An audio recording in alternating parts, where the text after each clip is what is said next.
اللہ سبحانہ تعالیٰ فرماتے ہیں الذی جمع مالا و عددا، اور وہ لوگ جو جمع کرتے ہیں اپنے مال اور گن گن کر رکھتے ہیں، یحسب ان مالہ اخلدا، کہ وہ یہ گمان کرتے ہیں کہ ان کا مال ہمیشہ رہے گا۔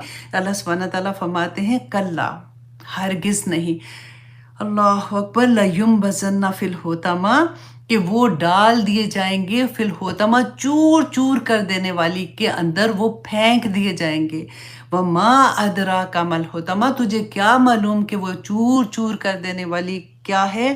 نار اللہ الموقدہ، اللہ اکبر، وہ آگ ہے جو اللہ سبحانہ تعالیٰ نے خود بھڑکائی ہے۔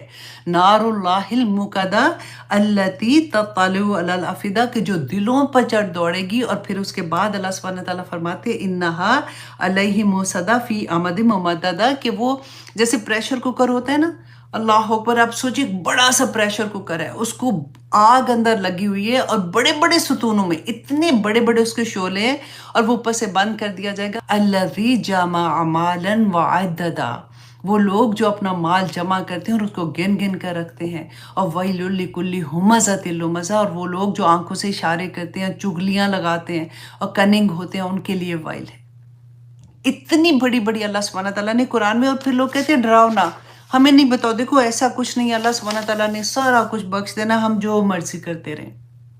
اللہ اکبر، یہ جب آیت نازل ہوئی تھی نا، اللہ اکبر، تو صحابہ آپ دیکھیں کہ وہ کانپ اٹھے تھے کہ یہ کیا مطلب۔ اللہ سبحانہ تعالیٰ فرماتے ہیں وَالَّذِينَ يَكْنِزُونَ الذَّهَبَ وَالْفِضَّةَ وَلَا يُنْفِقُونَهَا فِي سَبِيلِ اللَّهِ، اور وہ اس کو نہیں خرچ کرتے اللہ کے راستے میں، فَبَشِّرْهُمْ، تو ان کو خوشخبری دے دو، بِعَذَابٍ أَلِيمٍ، دردناک عذاب کی۔ اللہ اکبر، آپ سینٹنس ذرا دیکھیے کہ فَبَشِّرْهُمْ، ان کو خوشخبری دے دو۔ خوشخبریاں تو اچھی چیز کی ہوتی ہے نا۔ تو جب یہ آیت نازل ہوئی تھی تو صحابہ تو گھبرا گئے بالکل۔ تو کہتے ہیں کہ حضرت ابن عباس رضی اللہ عنہ بیان کرتے ہیں کہ پھر حضرت عمر نے فرمایا کہ چلو میں تمہارے لیے اس معاملے کو کشادہ کرتا ہوں، تو وہ رسول اللہ صلی اللہ علیہ وسلم کی خدمت میں حاضر ہوئے اور فرمایا کہ یا رسول اللہ، صحابہ پہ تو یہ آیت بڑی شوق گزری ہے۔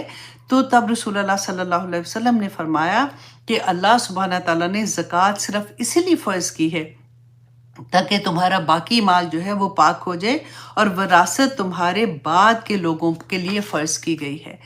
السلام علیکم ورحمۃ اللہ وبرکاتہ۔